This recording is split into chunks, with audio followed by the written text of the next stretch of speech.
With the new Switch console teasing a new Mario Kart game, and with so many people making videos ranking the tracks from each individual game, I thought about stepping onto the bandwagon months after it stopped moving by revisiting every single Mario Kart game and ranking all of the tracks at once. As if I didn't just spend a whole year and a half with some other giant-ass ranking. But hey, let's do another one and pretend that I'm not trying to leave my target audience. I used to play one heck of a lot of Mario Kart games growing up. In fact, I think the only games I didn't grow up with, or at least own, were the original SNES game and Super Circuit. So I definitely have some takes that oscillate as much as Katy Perry's Silent Fiancés. Though for the record, this one's just focusing on the courses you race on, so no battle courses. Though it's a speed running, there we go. The games included here will be all of the main console and handheld Mario Kart games, Mario Kart Tour, and even the arcade games, specifically GP, GP2, and GPDX. No Mario Kart VR because it's just one course with randomized elements, and also no Mario Kart Home Circuit because, in theory, you can have the same layout for every course, and truth be told, it just doesn't sound like my kind of thing. But after we cover each of the games we will be talking about, we're gonna end off with the course ranking of the new game. But first, a word from our set of rules. 150cc is going to be my main focus, though all CC classes will be considered for each course's score, from 50cc to Mirror Mode to 8 Deluxe's 200cc to even the first two arcade games' special modes. I will only be ranking the unique tracks of each game. When we get to DS and onward, retro versions will not be considered as different courses since most of them are just, wow, this course is the exact same but with this one ramp here, or something like that. However, if a course was brought back in a future game, every port and remake of that course will affect its score. When I get around to ranking Waluigi Pinball and Mario Kart DS, I'll also technically be ranking Waluigi Pinball and Mario Kart 7, Tour, and 8 Deluxe at the same time and rating it out of 100. Why 100 instead of 10? Because ranking things out of 10 is stupid and decimals make no sense. Though I need to mention that a remake cannot make a bad course good or a good course bad, as the original is still gonna take priority, but they're gonna have more of an effect on some courses than others. You might consider this unfair in certain situations, but if I didn't do this, it would mean that basically none of the courses from Super Mario Kart or debatably Mario Kart 64 would get anything higher than a 70. Plus, I think it's unfair to ignore how well the older courses were adapted in later games, given that I'm focusing on the original. Not everyone had a beastly PC for the hardware, you know? With the more modern games, however, a good remake is not gonna help a course's score as much. But let's just say that a worse remake is gonna dock a bit more points than you might think. Tour's a bit of a special case where I'm not gonna consider its remakes of tracks all that much, but the RMX variants of SNES courses, and GBA Bowser Castle 1 apparently, are going to be covered as well since they usually have something worth talking about. Tour's also gonna have a unique compositing score of its own, but we'll get there when we get there. And I also empathize with the fact that scores can mean wildly different things for different people, so I'll have each ranking color-coded to make my opinion clearer. Hope this clears up any future confusion. I'm not gonna take the competitive side of Mario Kart into much consideration. I'll acknowledge some ultra shortcuts, speedrunning strategies, and other cheesy stuff if I find them interesting enough, but you're never gonna see me say that a track is good just because it has an ultra shortcut. I feel it's better to judge a course by its overall layout in the way it was intended to be played above all else. This whole thing is still an opinion piece of someone who just has fun playing Mario Kart in his own way. And with that, let's get it on!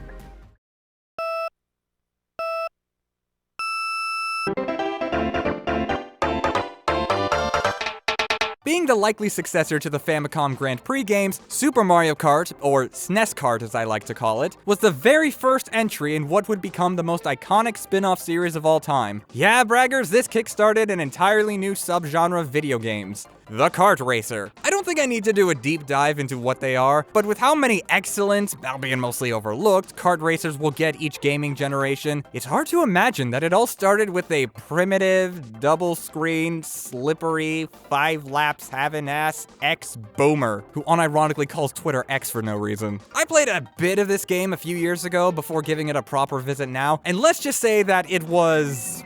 oh my. Alright. Oh! Okay. Yoshi, stop hitting the walls! Ow! Did you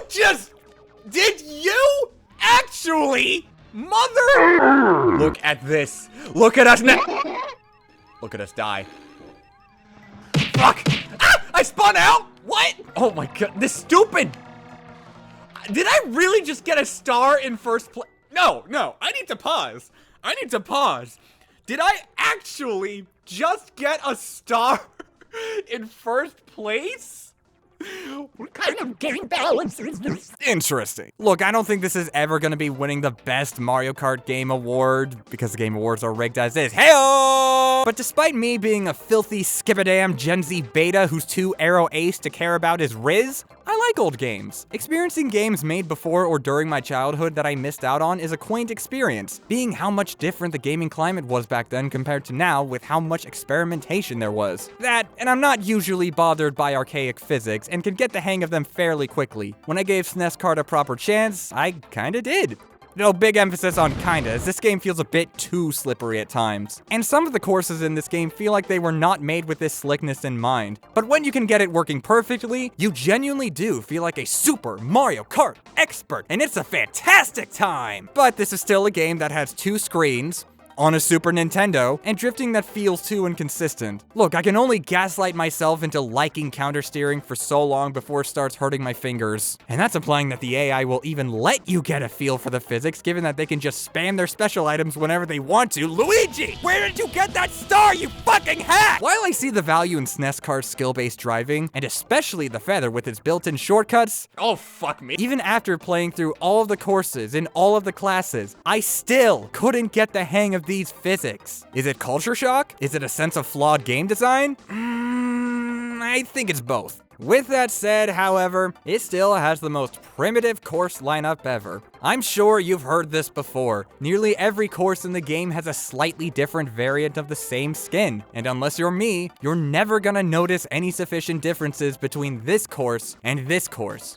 A lot of these levels were inspired by Super Mario World, fulfilling the tradition of Mario spin-offs appealing to the biggest Mario platformer of the time. You have the Donut Plains and Chocolate Island worlds being made into race courses, the Ghost Valley levels taking heavy influence from the Ghost Houses, and the Bowser Castle levels using similar color schemes and vibes. And also, remember that compositing rule I mentioned earlier in the rules? The one where the good ports and remakes will give each course's score a little boost? Yeah, we're gonna need a lot more than just a little boost from its better versions. This is probably gonna be the game where its remakes affect its courses the most in a positive context. Not just because some have more than most other courses in the series, but if I didn't do that, all I would have to go off of are the vibes. And given the competition that's gonna come in later games, that is not nearly enough to put any of these courses in the top half. With all that said, let's see how the original versions hold up, if they do. Mario Circuit 1. The one that started the whole thing. It's fine. I like the pipes, the dirt shortcut feels fun enough for this game, and it's very short and to the point. But it really doesn't need to be brought back again. Wait, it showed up in Mario Kart DS with only 3 laps? What? The RMX variant in Mario Kart Tour mostly just has blocks to race on and even fly across, the latter of which having Goombas walking across at the start, depending on which variant you play. So that gives you at least something to consider when flying across. It kinda peaks from there, but the original, for what it sets out to do, it's okay. Not sure if it's the good or bad kind of okay, but I can definitely say it's okay at best and worst. Not sure why people thought Donut Plains 1 was gonna be themed around donuts when Donut Plains is already a canon location in the Mario universe. And yes, it is grassy. But not in the way that Super Circuit thinks. They're even using the Riverside Park background for Donut Plains. That doesn't make any sense. But I will say that Super Mario World was the first Mario platformer I ever played. But I'm not one to call a course my GOAT just because it has references to a thing I like. And with Donut Plains 1, it may just be a slightly less basic Mario Circuit 1, but it has a bridge. I like the bridge. And I will give the Mario Kart DS version some credit where it almost feels like a full course this time. Yeah, the length is still shorter than the average course, but it has a second set of item boxes to keep the toast less milky, and I actually have to think about it when racing, which is more than I can say for Mario Circuit 1 at least. But I gotta say that it probably has my favorite RMX variant in Mario Kart Tour. It ditches the vague Super Mario World references for a local pond environment with some lily pads to hop across. And since Mario Kart Tour has automated tricks, it makes you feel like a frog hopping across a pond. Yeah, it's not my first choice for a course based on a plains course, but it constantly fills up your combo counter even outside of its trick variants, so it gives me serotonin, even if the whistle expresses less and less energy with each remix of the song.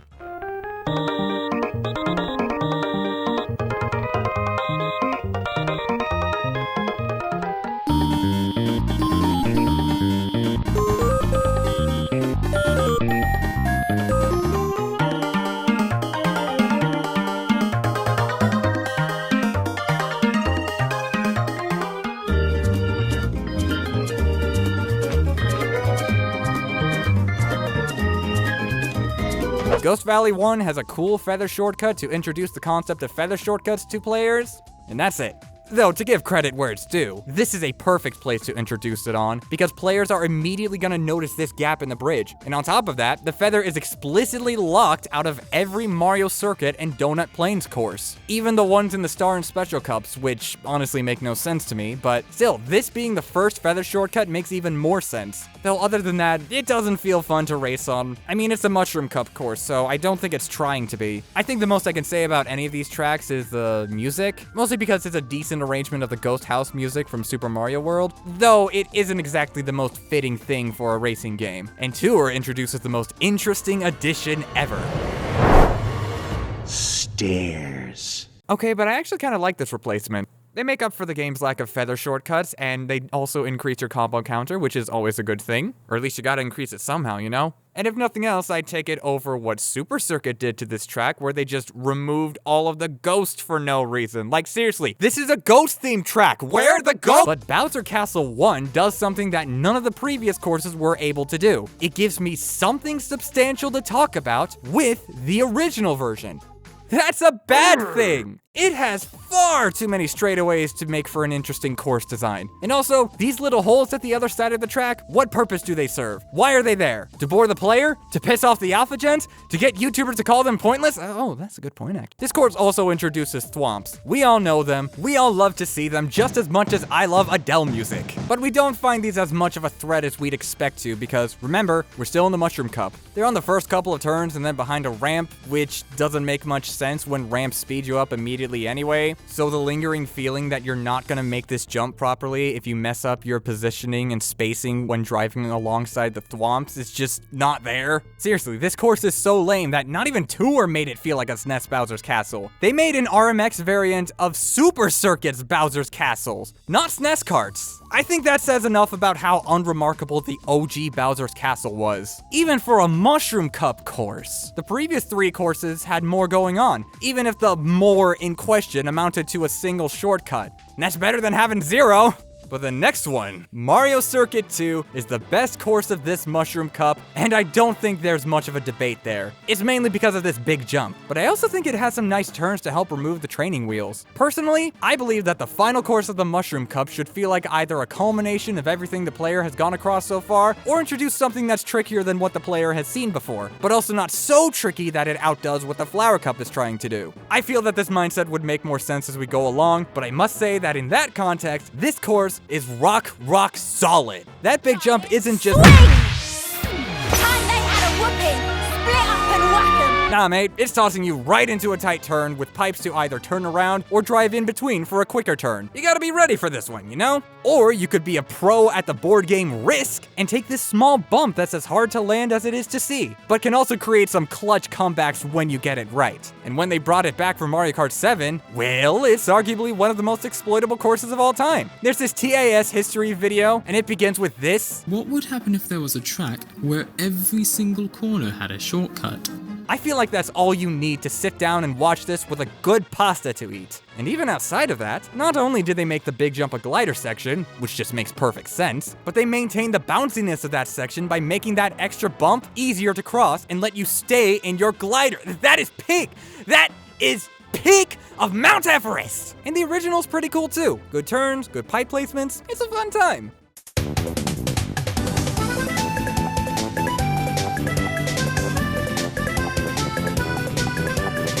As alluded to earlier, Choco Island 1 is based on the Chocolate Island world, which logically means that they made this track a bumpy ride where it's just fun to look at everyone hopping around. Like, look at this. It's cute, I like that. And I also appreciate it for how they're placed. First couple of times, probably not the trickiest obstacle, but they still work to introduce the idea to you. Though on the final turn, they're combined with these mud patches that were also introduced earlier in the track. These mud patches can and will play around with your momentum. Not to a point where it feels unfair, but just enough where you have to keep an eye on where you're turning and sliding. Because in this game, depending on the terrain, the game will gaslight you into thinking that left means right. And they also added some piranha plants to vibe check your sliding. Hey, thanks for bumping me ahead, Luigi.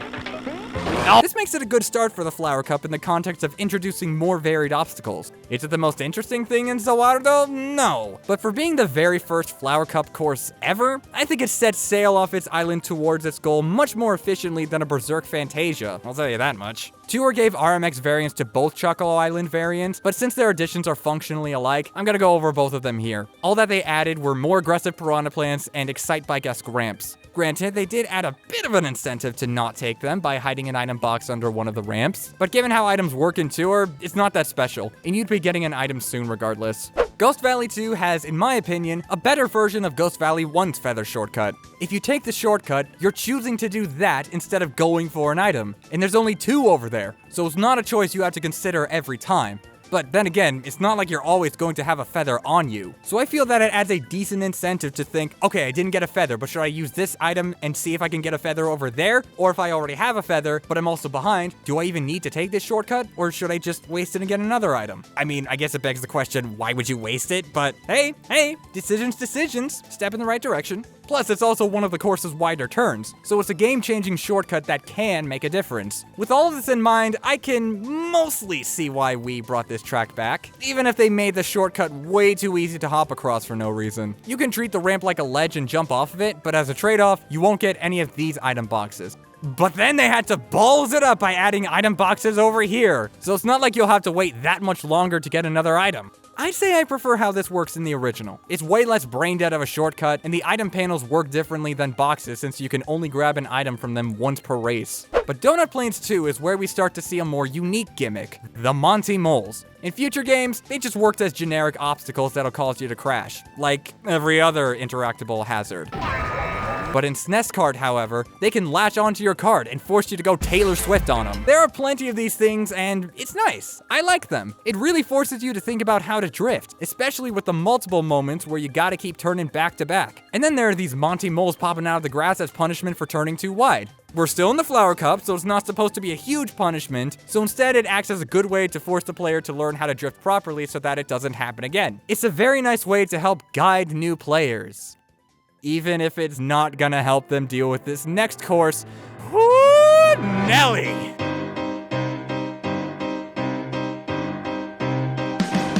That thing I said about how some courses feel like they were not made with SNES Kart's physics in mind, well, let's just say there's a reason why this is one of the only courses in this game that never got a port or remake outside of Super Circuit. It is just outright incompetently designed in some areas.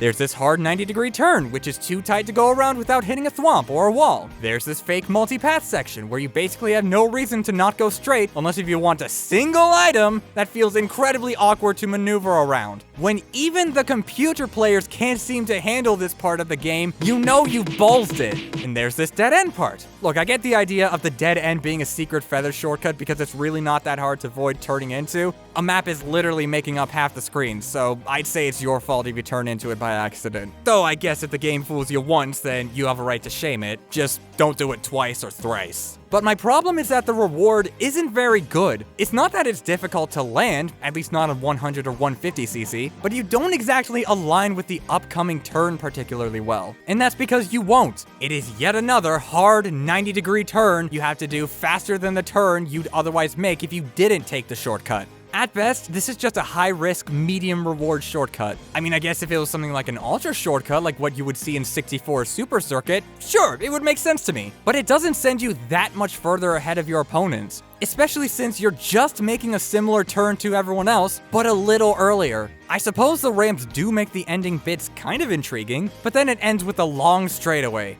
This whole course is just the definition of, why is this thing here? Look, I get that it being a late-game Flower Cup course means that it's gotta be a little challenging, but I prefer challenge to come in the form of a course that is actually made with its physics in mind, thank you very much. And even then, outside of the Flower Cup, this being a Flower Cup course is fucking ridiculous. The difficulty feels too steep.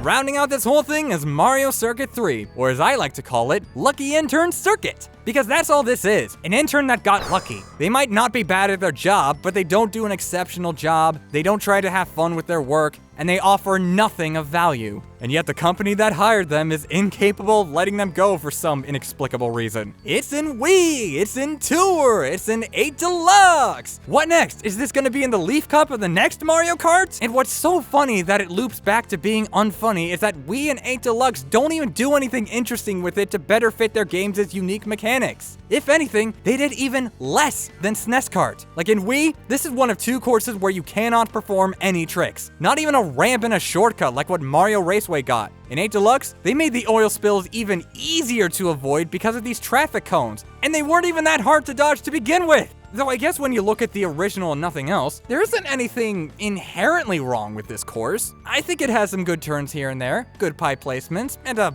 fine shortcut, one that's been done multiple times already. But it's nothing all that special, and I think it's safe to say Mario Circuit 3 has overstayed its welcome.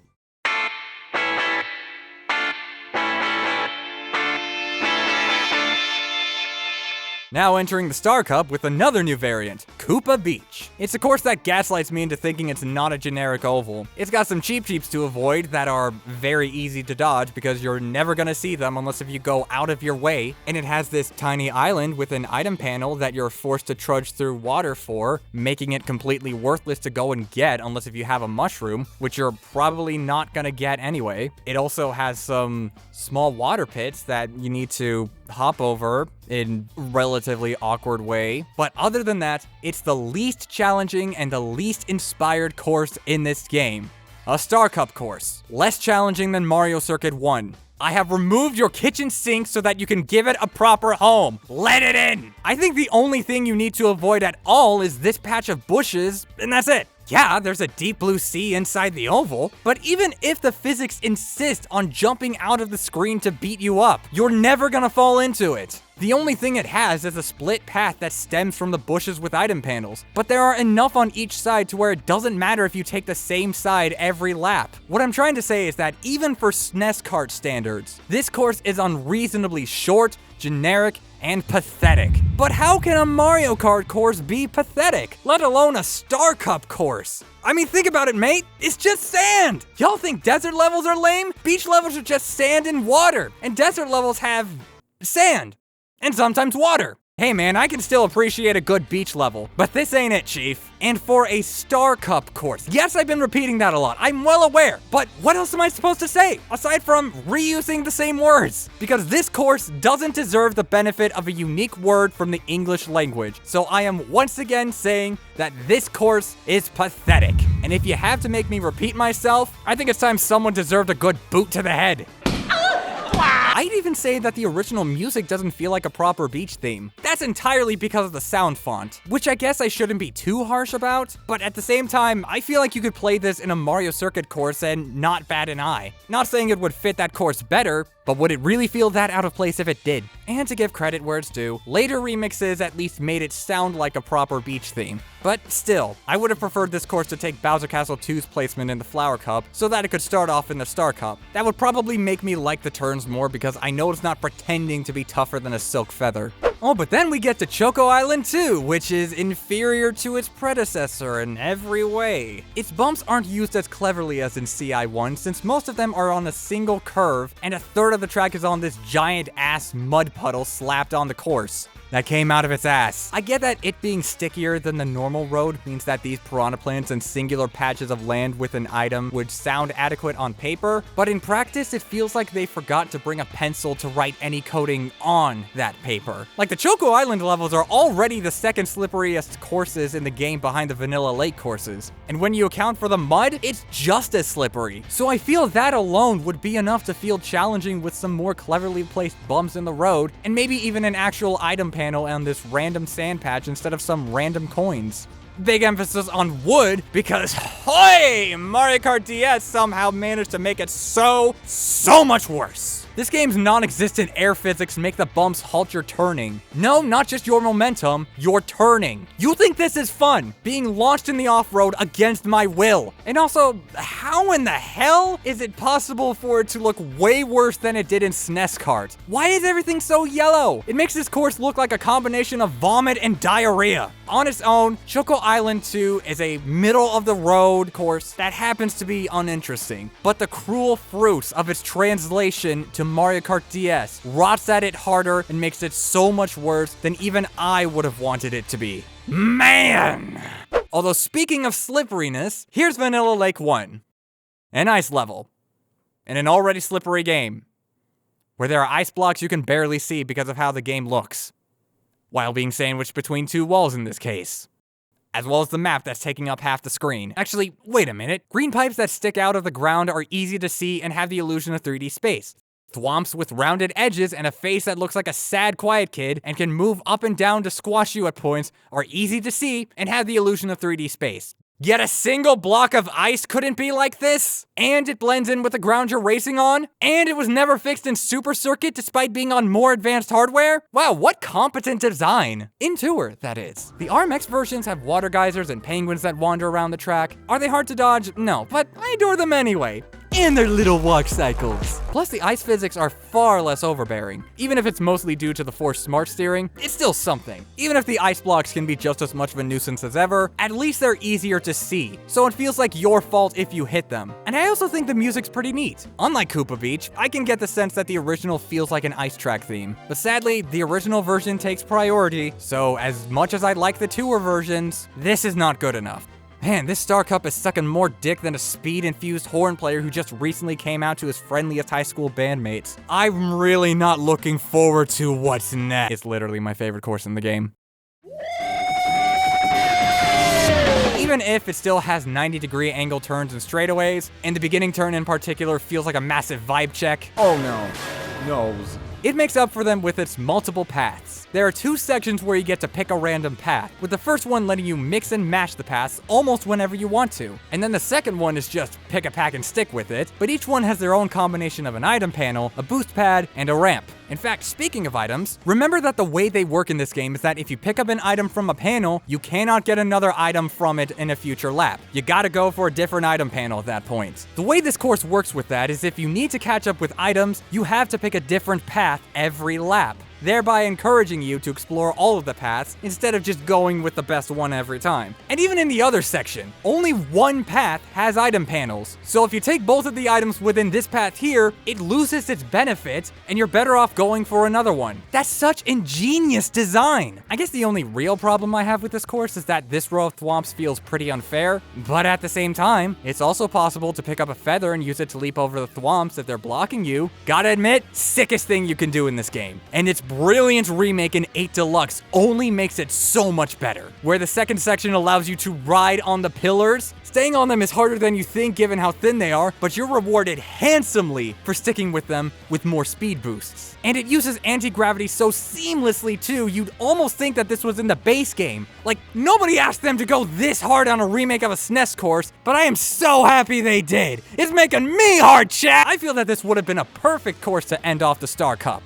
But it isn't. Instead, it ends with Mario Circuit 4, and it sure is a race course. It's just a longer version of Mario Circuit 3, and you're also playing it on mirror mode, so I can see why it has yet to see a proper remake, as it kind of blows chunks out of the most contaminated windpipe. I feel that this one super tight turn from Mario Circuit 3 is more interesting than anything in Mario Circuit 4. It does have some different turns, but ultimately, they feel very similar, even reusing the same shortcut. But the reason I consider this a bad thing is because of 2 things. One, it's about 20 seconds longer than Mario Circuit 3 despite only having 1 set of item panels ever. Not even a hidden panel like the other courses in this cup. I know it doesn't sound like a big deal, but you'd be surprised as to how frustrating it ends up becoming on 150cc especially. And 2, I don't like how these pipes interfere with these 2 turns. They block the entire road you're supposed to turn into and force you to weave in between them every time. I think that's a bit overkill. Mario Circuit 3 had a better usage of pipes and oil spills because it never went this far. They felt more naturally weaved in with the turns you had to take.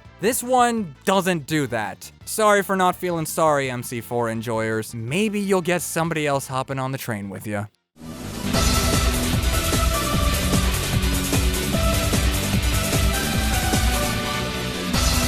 Donut Plains 3 kinda goes into what I enjoy about this game. Remember the Monty Moles? Remember the bridge? Well, in this course specifically, they're emblematic of why this game is so much more unique than other Mario Kart games. Whether that's more of a good or a bad thing is up to you, but in this situation, I think Donut Plains 3 is the good kind of different. Something that I will forever respect about it is how every single aspect of this game requires you to be good at it. Not to say that none of the other games or even courses require zero skill. The existence of competitive scenes alone should debunk that idea. But in SNES Kart, if you get hit by a Monty Mole, you gotta shake it off. If you fall in the water, you can try and swim your way out if Lakitu takes too long to fish you. Snag into the off-road, you can either drive out or try to cheese your way into an unintentionally faster route. Donut Plains 3 is kind of the skill course in this regard. Not only does it have those Monty Moles, with placements that are just as good as in Donut Plains 2, but a second bridge with a gaping hole over the water. You're forced to hop over it, and ideally, you should be doing that anyway, because the turn up ahead is relatively tight. So this doesn't just feel like something you need to keep in mind, but also feels like visual flair that, again, makes you feel like a true Super Mario Kart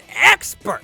And every other turn requires you to be at least somewhat skilled with drifting, and I like it for that. I guess the only problem I have is that the final turn has you dealing with either the rough road or the Monty Moles with no in between, but to be fair, Donut Plains 2 also had this, so it's not a huge deal breaker to me. Also, shoutouts to Super Circuit adding a bump in the road, allowing for this amazing high-risk, high-reward shortcut where you can skip over half the course if you have a mushroom, or be forced to do the lap all over again. This alone makes it my favorite version of the course. And yes, I know that 8 Deluxe remade this course, but I don't think I like it all that much. I feel like they kind of oversimplified it, which, fair enough, it's in the banana cup, but they forgot to make it fun? The closest we get to something interesting is this awkward underwater path. Cute callback to how it originally worked, but this ain't enough for me, and I don't think it's particularly fun. Koopa Beach 2 is where things kind of fall off, literally in the DS version, because man, it did not translate to that game's mechanics well at all. Sure, it's no Choco Island 2 in that regard, but I digress. In the original, only having one wall was kind of okay-ish because the game's slippery controls made avoiding the water a challenge. But in DS, the lone blockade doesn't work as well because the controls are far less slippery when you're not in the ocean area, which makes the course feel incomplete. The only way you could possibly fall off of this course on the other side is if you're actively being reckless and not paying attention to how you're racing.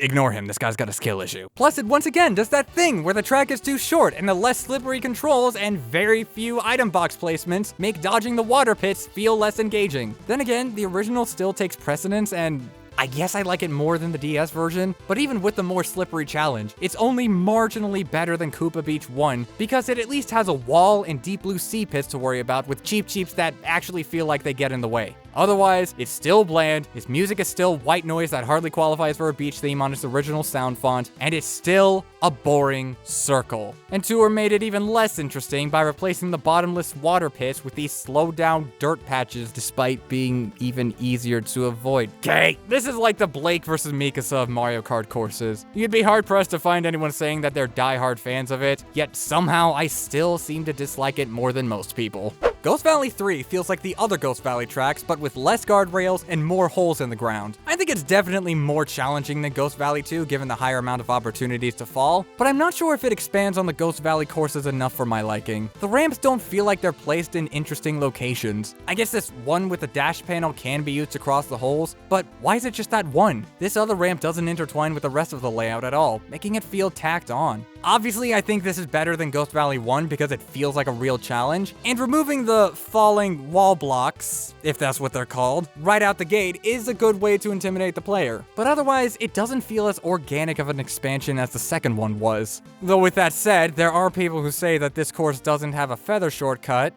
What else would you call this then?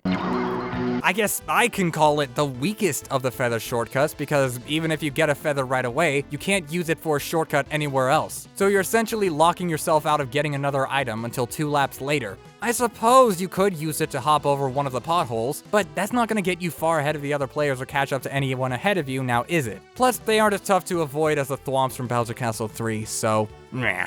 Now the penultimate course of this game is Vanilla Lake 2. Oh goody. You know what? No. I'm just gonna play my reactions and let them speak for themselves. If I start messing up enough times, just play One Winged Angel over everything. That's something. Okay, Oh, wrong button. Whoa, okay. I'm strangely not doing as terribly as I thought I'd be doing. Holy crap, I did it! I actually kinda did it! Took a billion tries, but it feels so cool to do. Why am I liking this course? I actually kinda like that. Okay, I think I really need to do some speaking here. Look, I'm not here to say that its infamy is unwarranted, nor that it's an underrated track. Those John Cena ice blocks are still there, and this part of the track in particular is completely asinine. Even if I low-key prefer them to Vanilla Lake 1 because they're technically easier to see in this part. However, this is the only course in the game that I actively wanted to replay again and again. Even if Bowser Castle 3 is my favorite, I wanted to replay Vanilla Lake 2 more. I really like hopping over the cracks in the ice, and this one shortcut especially is thrilling to pull off. It's already cool enough as a feather shortcut, but the thing is, you don't even need a feather to get it right. If you're skilled enough, you can just use hops and never fall in the water. Look at how clean this looks. I have no means of believing this. I'm the one reading this script that I wrote in my recording booth right now, and I'm still all like, how? I don't think you'll ever hear anyone say this again, but good job, Vanilla Lake 2. I thoroughly enjoyed racing on you. Look, if you think I'm being ridiculous, fair, I'm a ridiculous guy. But just be glad that my hot takes tend to be more optimistic. I mean, what? Do you think I'm gonna say something controversially negative, like this track from Mario Kart DS that everyone likes actually sucks or whatnot? And to end off the game, there's Rainbow Road, the one that started a whole Mario Kart tradition. Even though Tour somehow never got its own unique Rainbow Road, but what can you do? It had like 4 of them. I used to never be a fan of having to constantly race on this Rainbow Road in so many Mario Kart games. It always felt like Mario Circuit 3 with how much of a nepo baby it feels. Though having revisited every version, I will admit, 8 Deluxes is the best version of the course because of how the thwomps are utilized. But having given the granddad of all granddads a proper test run, yeah, I can get behind the hype now. This is by far the hardest course in all of Mario Kart, and it's gonna stay that way until the heat death of gaming. The thwomps are flashing this time, which means that they'll cause you to spin out and lose coins if you hit them. Not only do you need to weave around them every time, since you never know when they're gonna fall down, but like with the Bowser Castle tracks, if you have a feather, you can leap over them. Once again, this is pretty sick. And honestly, I kinda wish that the thwomps were distinguished like this in future Mario Kart games instead of every single thwomp spinning you out by default just because it's a thwomp. And this course also has a bunch of random bumps spread across the first half that are really hard to see because of how they blend in with the course. Okay, not sure what that's all about, but to be fair, not all of them screw you over. And there is this one ramp where, if you have a mushroom, you can do an amazing shortcut. Okay, let me try it again.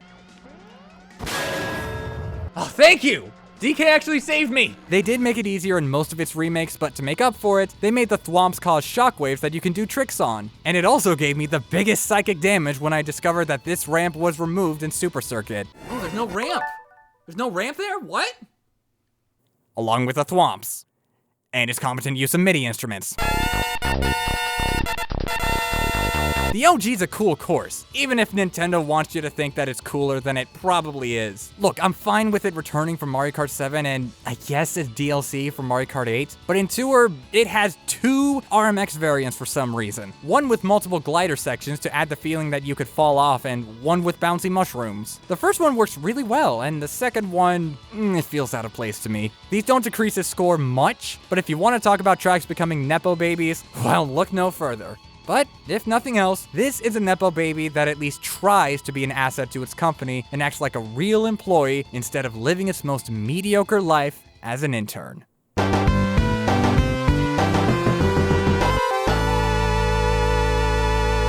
And that's SNES Kart. It's the first game that would lead to the most iconic video game spin-off of all time. But like what Fawful's Minion said about Pokemon Gen 1, no disrespect for the war hero, but I don't really like him all that much. I mean, I kind of figured that this was gonna be my opinion going in, but I ended up coming around to some ambitions it had just as much as I was dunking on its over-experimental habits and questionable designs. I don't think I'm gonna play this game again anytime soon, though props to all the pro players who are. That distaste also comes with a distant respect. Though then again, maybe that's not enough for some people. Perhaps they'd rather have something more direct. You know, something akin to you subscribing to my channel.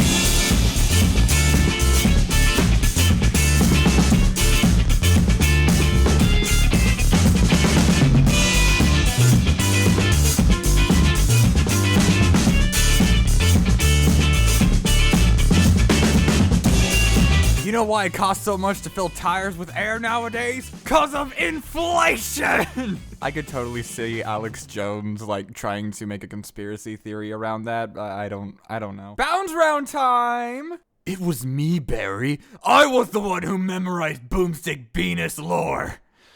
Nope, I am not giving the context for this one.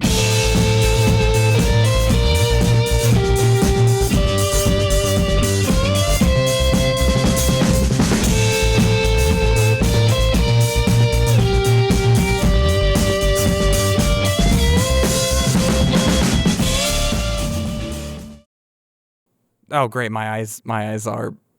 The lights are making it hard for me to read my script now. Great. I really need to get some strip lights for my recording booth or something, or just something other than my phone's flash, because holy shit. I genuinely don't think I can recover from this. Oh my goodness. This shit's crazy. This shit's crazy.